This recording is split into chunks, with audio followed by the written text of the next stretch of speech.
So first of all, he didn't scare me. He inspired me. Yeah. And it's almost like he was like calling me to a higher level of living. I remember listening to the guy and like everything slowed down and I'm like, Mazi, just focused on this guy hearing these words to me that are like, I've never heard this, you know?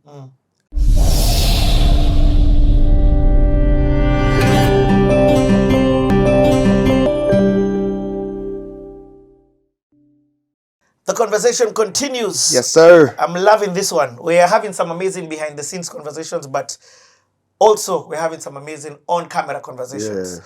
As of now, we have discovered Kanji's voice because of the chiles. It was the lady. Where would we be because of the shorties? So, but then there's something that I wanted to say. Yeah. All this time, this gift is there.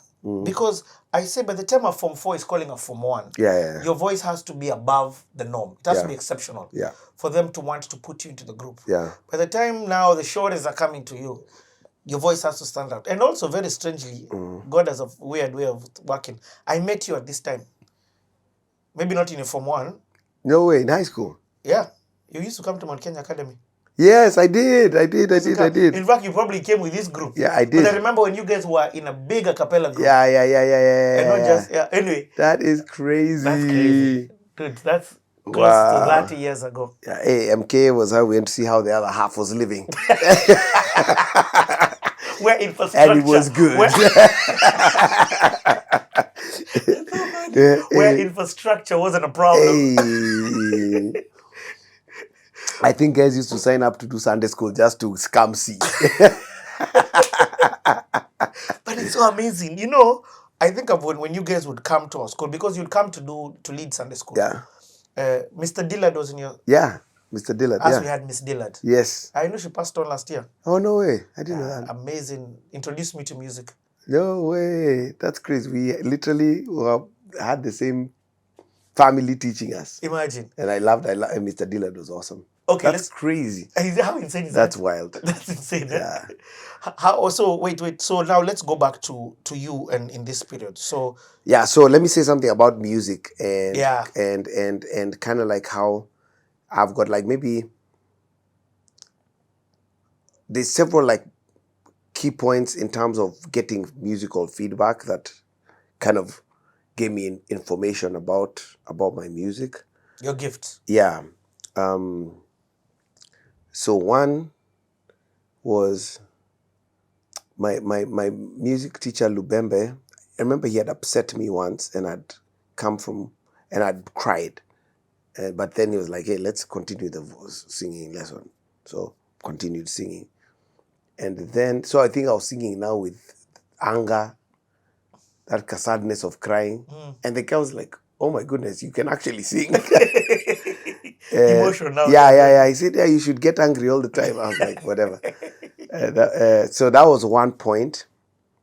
And then another point was in standard 8 when we're doing, music was one of the like subjects at that arts music. I can't remember. Art and craft and music. Yeah. And we had to do like a little sing something. I can't remember what it was as part of, our class work or test or whatever it was. And I remember the music teacher going like, you have a nice voice. So like all these points are like points for me because they all lead up to now me eventually going like, okay, God, I think you gave me something. And then now this one, the group, the singing group, and the guys going like, dude, you can sing. And then the lovely ladies. So all of these points, it's almost like God is building this affirmation for me, just telling me, hey, you guy, you can do this. This is something that you can do. Yeah. What did you think leading up to this? I didn't think about it. Wow. I was playing basketball. I was trying to make my way to the league. And that's the NBA. to be sure what league I'm talking about. That's funny. So I was playing basketball. Interesting happened with my height. So I've been yeah.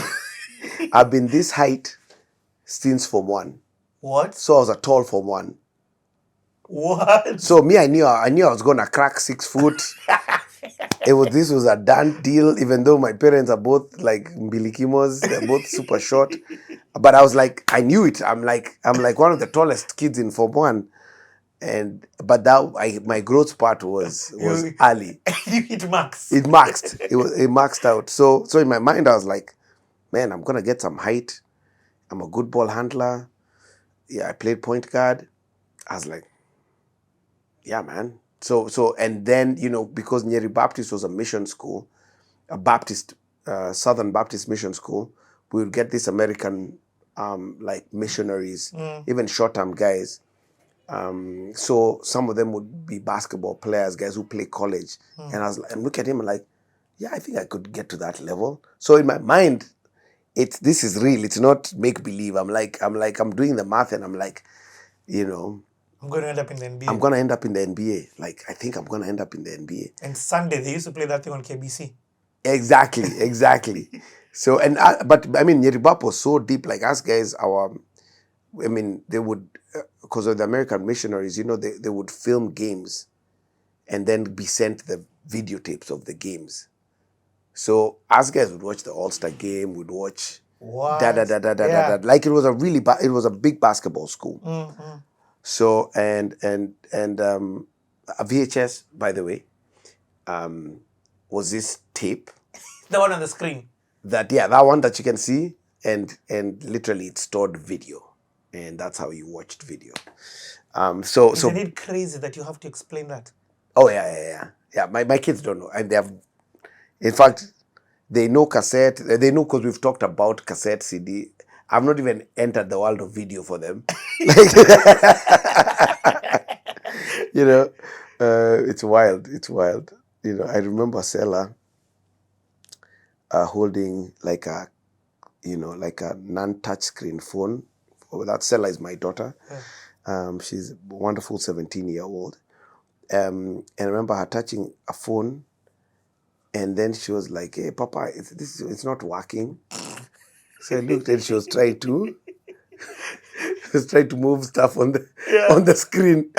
I was like, I know it's working. It just doesn't work the way you think it works. Anyway, so basketball was a big part of my life. Music was nowhere in sight. It wasn't anywhere in sight. Now, when you are in Nyeri Baptist, when I was at least Form 1, then something happened in Form 1 that shifted my mind.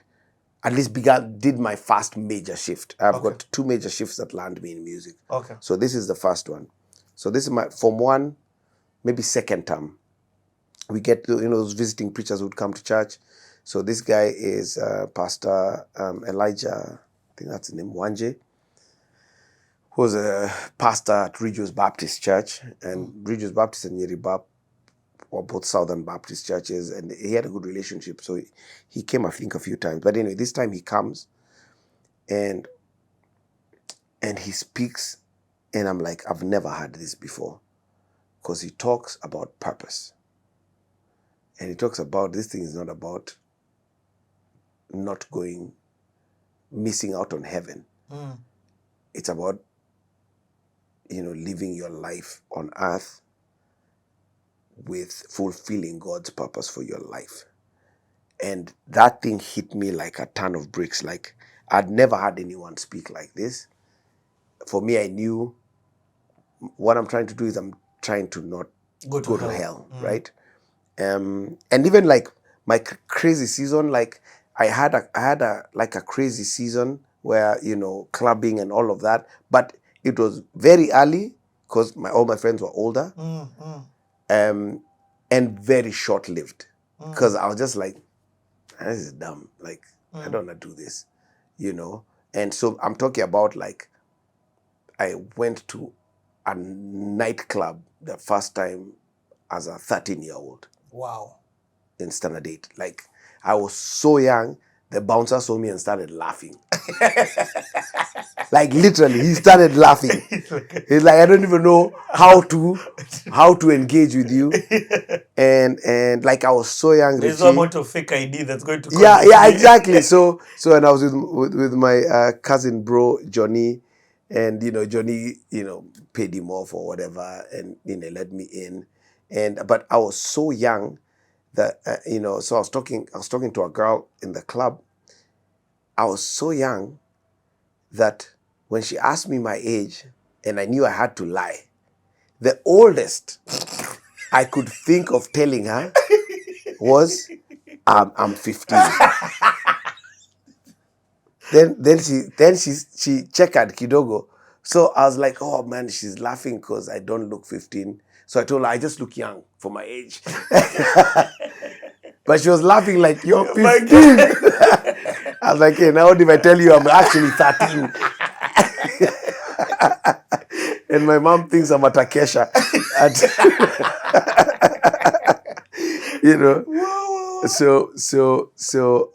So music wasn't part of my life. I was just wanting to have a good time.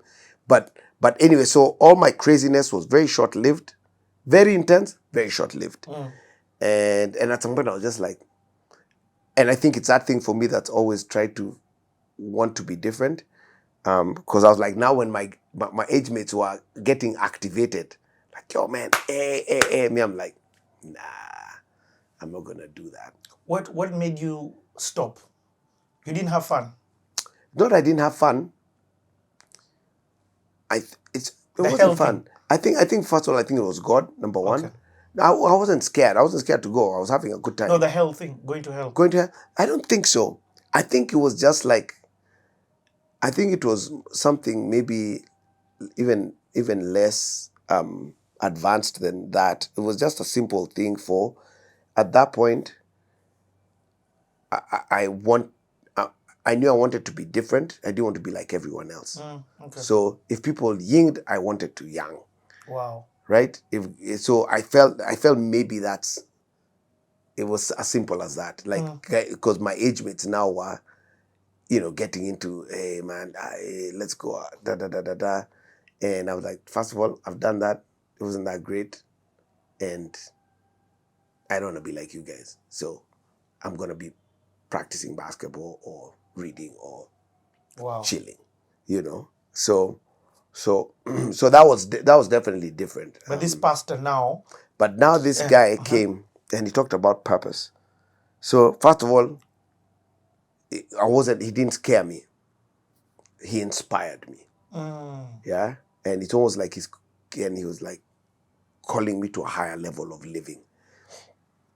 I remember listening to the guy and like everything slowed down, and I'm like, Mazi, just focused on this guy hearing these words to me that are like, I've never had this, And then he gave a little practical, because like, how do you know? Some of you don't know. So how do you know your purpose? And then he said, people will tell you. He said, people will tell you. And because purpose is not for you, it's for you to be a blessing to people. So people will tell you.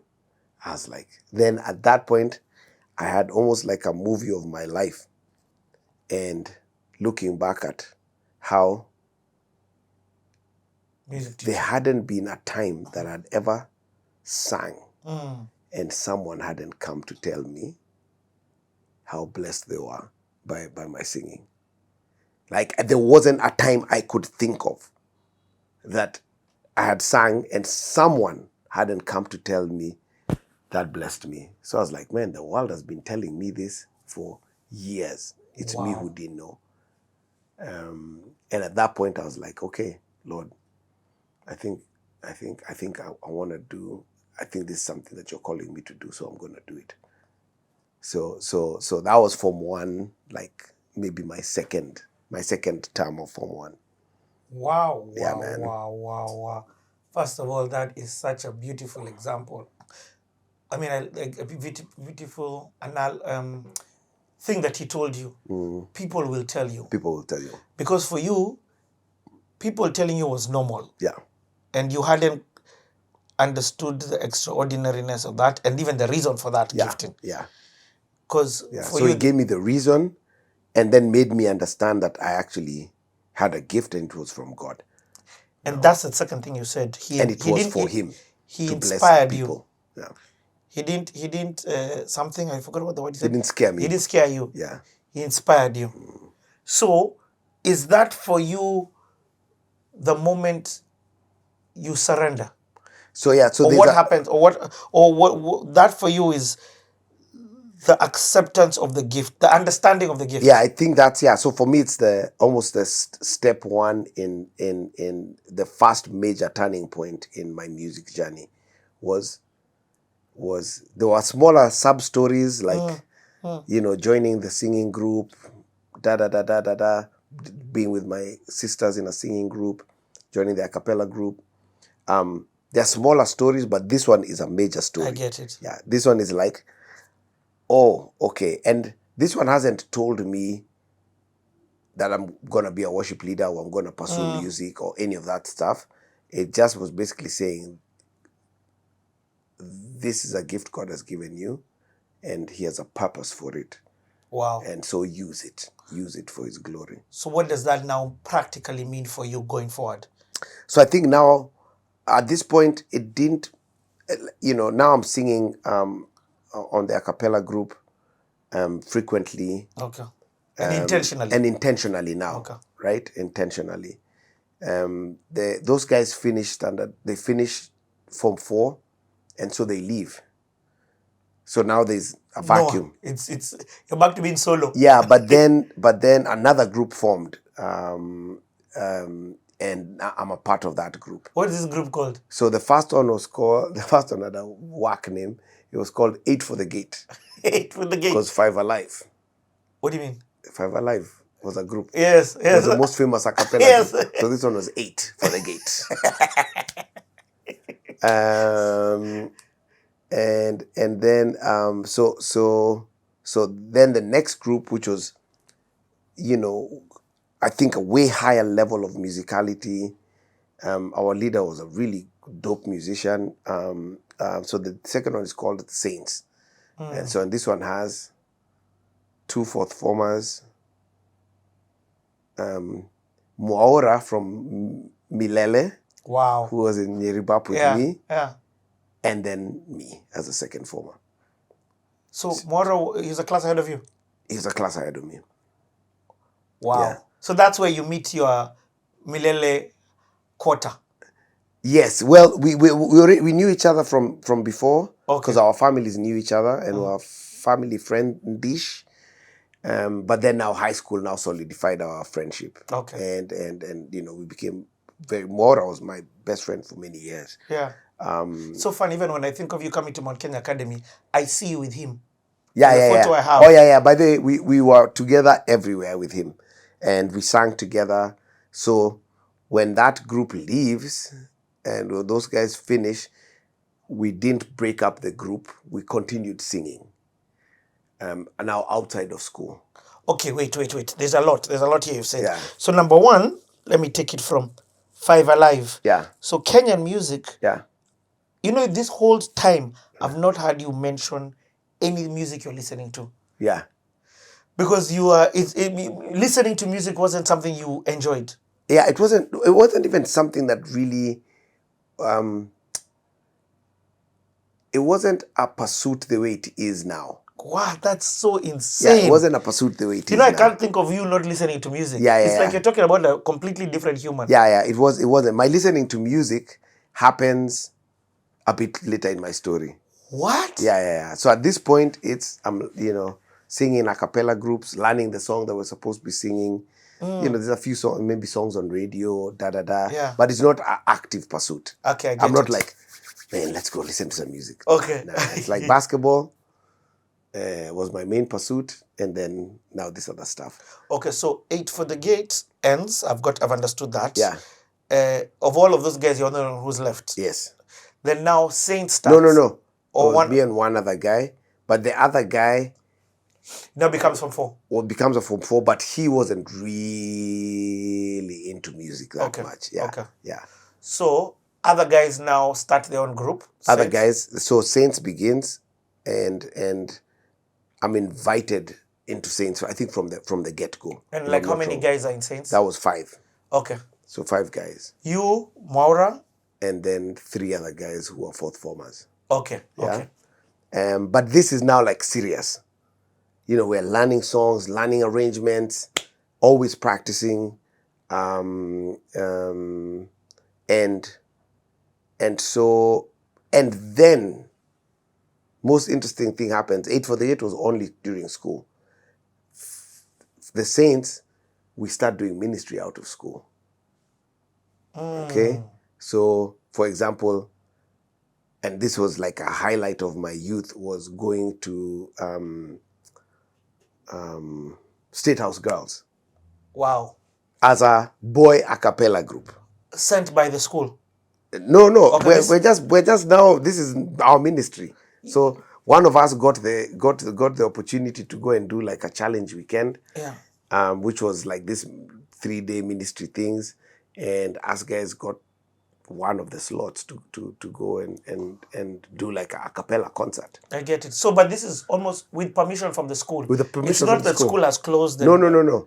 Yeah, with permission. Okay. Yeah. So we do that. No, it wasn't State House Girls. It was Pangani Girls. Wow. What's the reception like? That's crazy. That's wild. Because now you must be much better. We're now even 8 for the gate. We're now much better, and it's a show. We have a show. It's a show. It's a show with solos, breaks, you know, whatever. all that stuff, man. Japan nostalgia. Yeah, you guys. So now it's a show. It's packaged. It has different soloists. It, you know, you've got songs to last a concert. You know. And whose songs are you singing? Are you writing your own? We're mainly singing covers, but we're also taking songs that are not a cappella songs and making them a cappella. Okay. Right? And are these covers gospel or doesn't matter? They're gospel. Wow. Fully gospel. So Fred Hammond kind? It's before Fred Hammond. What? Take 6, we had no idea of who Take 6 was. So it's like taking like a Maranatha song, yes, and then making it an a cappella. Wow. I can't remember the songs that much. Yeah. But they are gospel songs. Yeah. Okay. And with that group, like, so it's a serious group, you know. We go and it would be the equivalent of recording an EP at, we went to Transworld Radio. What? Because Transworld Radio, Maura's from Milele, his mom worked at Transworld Radio. So he was able to get us into the studio. And we go there, we've got 5 songs, we record them. Wait, Kanjii, wait.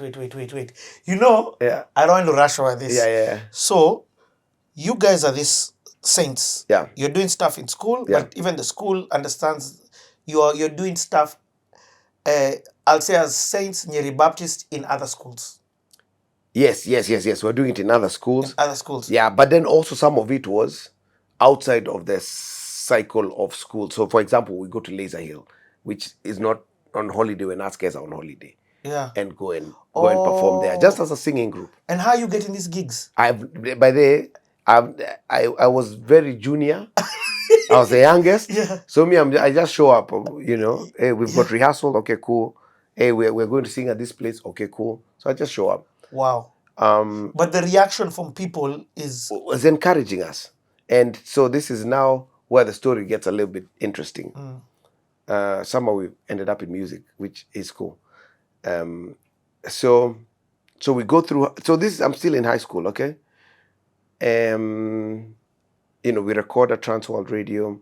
What was that like?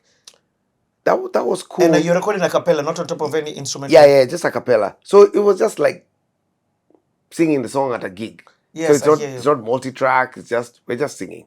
So I don't even know where those tapes are. There's one guy who might have them, by the way. He was a documenter for sure, before documenting was a thing. And for the record, this is like 92, 93. Yeah, this is now, yeah, because Form 1 I was 92, so you're saying 93, 94. Wow. 93, 94. No. Form 1 was 93. So 94, 95. Okay. Yeah, 94, 95. That was that period. Okay. So, but here's some cool things that happened. Number one, I get my first paying gig with this group. And, there was I don't know what it was, whether it was New Year's or what it was, at Muthaiga Mobile Plaza. Yeah. And there's groups performing, and we're one of the groups. And I remember that's now when there was a really famous group in the church circles called Victory Team. And this female group, and they were amazing, but they were like, makeup, they were mature. Yeah. And I remember going, and I'm like, oh my God, this is like, we're performing with these guys.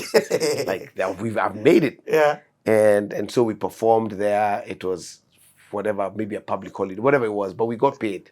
I don't know, I don't know. You got paid. But it was money. Yeah. And then another significant thing that happened with the Saints, which is now when I meet Pete Odera, is Pete had an event in Barclays Plaza called The Fun, at a restaurant called The Fun. Yeah. I don't know, it was called Live at the Fun, it was called The Fun. Well, I can't remember what the event was called. And this is just Pete, not when he's the group Heart. It's just Pete Odera. It's a group Heart, actually. It's a group Heart. Because I remember Ted Josiah was like the mix engineer for the gig. Pete was the MC. Wow. It was something like they had created like a little thing for guys come and perform, right? So we got the chance to go and perform. And we performed. And I remember Pete, he's always been super wise. And he asked us who the leader of the group is. And we're like, nah, we don't. Ain't the leader of us. And I remember him saying, he's like, hey, man, he said something like, sheep will always need a shepherd, or something like that. Just telling us, hey, you have a leader even if you don't think you do. But anyway, so now, so I'm still in second form, third form, but, starting to see, there's music outside of school, And are you enjoying it? I'm enjoying it thoroughly. I'm loving it. Wow. And it's the things that I love. I'm with people I love and enjoy being with, and it was such a riot. I mean, laughter all the time. Yeah. And then doing something I love. Like, those two things for me are the epitome. I think that's what heaven for me will be like. Nice. Yeah. So so anyway, yeah, so we do that. We the group is getting some notoriety and whatnot. We're still in school. And the tape that you recorded, now you distributing? We're not really. That wasn't a thing. Okay, so recorded. Yeah, we just recorded. I didn't even know if we knew what people do with things. Yes. Right? Because you're recording so early and back in the day. Yeah. Yeah, that is. Yeah. I think Victoria Kwame Rubadiri, Reverend Kwame, worked there. Yeah. Or at Transworld. Yeah, that's back in the day. It's back in the day, man.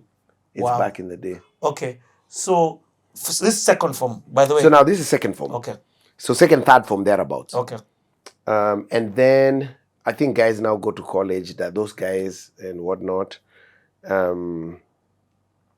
Then when Maura was in fourth form, we're still doing the stuff with them. Yeah. Because that's 95. So when I get to fourth form... Hold on. At this time, are you doing churches? Because now what happens during the holidays when you come? I don't really remember us doing churches per se. Maybe Regius Baptist, because, that's a part of my story. After hearing Pastor Wanje preach, I'm like, that's why I'm going to church. Oh, so you live back home? So I told my folks, I'm going to be going to Regius Baptist. And you live in Satellite? Yeah. Wow. Yeah. That was my commitment. Yeah. And that's where now, I met just a whole new batch of people, amazing musicians, June Gashui, Angie, Rina was a singer. Rina Karina. It's Rina Hicks now. Rina Hicks. My bad. My bad. You know her from back in the day. It's okay. Yeah. Yeah, you guys know her as a financial guru. Yeah, she was on the singing team.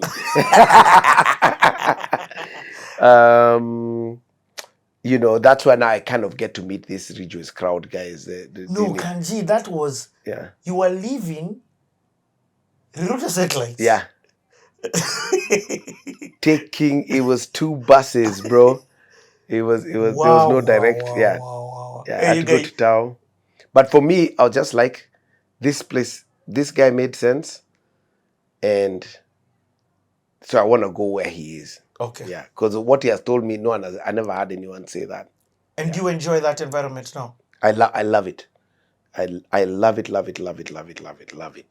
You know, they have an active youth group. They're doing concerts.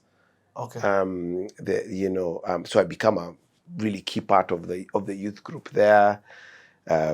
Start teaching Sunday school like I did for you guys in MKA. In fact, I always meet guys. Now not as much, but there was a time when I'd meet, every so often I'll meet someone who goes like, "Hey, you taught me Sunday school." But that's the thing. Why are you plugging in all out? I don't know. I think for me it's number one. I think it's how I'm wired, but it's fun. Okay. Yeah, it's fun. It's not. I'm enjoying every bit of it. You know, I'm enjoying every bit of it. You know, doing youth concerts, doing this and that, whatever. So my music at that point is pretty much being expressed through Ridgeways, through the Saints group, and then when I get to 4th form, I think now people the Saints group people go to college and it's hard to keep it going. So in the 4th form, I had a different singing group, but that was pretty much in school. So very much like 8 for the Gate. It was just, you know, we were, I think, 4 of us, two guys and two chicks. One of the chicks is Susie. RK's wife. It's crazy how small this world is. It's so tiny. Yeah, so she was in my singing group together. Yeah. And also her sister is a singer. And her sister is a singer. Yeah, Alice. Yeah. So her name was Alice Kamande. Yes. That's the sister. So Susie was Susie Kamande. Yes. And then now she got married to the super producer, Kenya's most successful producer, RK. Yeah. Who will get here because you have a story with him. Yeah. And now both of you are in States together. Yeah. Are you close by? No, we don't live near each other. We live like 2.5 hours from each other. Okay. Yeah, which is for Stato, that's close. Okay. So that's what we're doing. Now this is 4th form, right? Yeah. So I'm getting ready to do my final exams. So that's kind of like what my world musically is at that point. So it's kind of being spent with my quartet in school. The Saints have all disappeared now, but I'm also super engaged at the church. Nice. So during holidays and stuff, I'm all in. Like I'm there. I mean, Pastor Wanji was a great discipler as well, because me and Maura, because we lived so far away, like we'd get there like Friday. What do you mean? Friday, and then we just chill in his house. What? Yeah, we chill in his house Friday, Saturday, go to church Sunday, maybe spend the night Sunday, then go home Monday. Like what? Like yeah, he was very, very, very open with his house, which was amazing. I love that. I love that, and I think at that age that's critical. Yeah. Okay, so what? Okay, because this sounds now like the end of your high school era. Yeah. Okay. So high school ends, and at this time, do you know what it is that you want to do? No, not at all. So as At much this- as at you're this doing point, the I music, think- as much as the pastor has spoken over your life, you're not. No, music is not on my mind that way. So Neither is basketball. The growth part. yeah, basketball realities check in. I'm like, okay, maybe this is not gonna happen. So in my mind, I'm like, okay, cool, man. I think I'm gonna go into marketing. So I had two careers that I was thinking of: marketing or psychology. And then I was like, man, I don't listen. So maybe psychology is not a good one for me. So I thought I was gonna go into marketing, I'd have done well in marketing. But in my mind, Wanji, my sister, is going to Daystar at this point. My other sister is in India doing law. I'm like, I'm not going to India, so I think I'm going to go to Daystar. And Daystar had a lot of Nyeribab guys. So it was almost like, and they had a good basketball team. So I was like, yeah, that's what I'm going to do. So that's how my life is mapping out. Okay.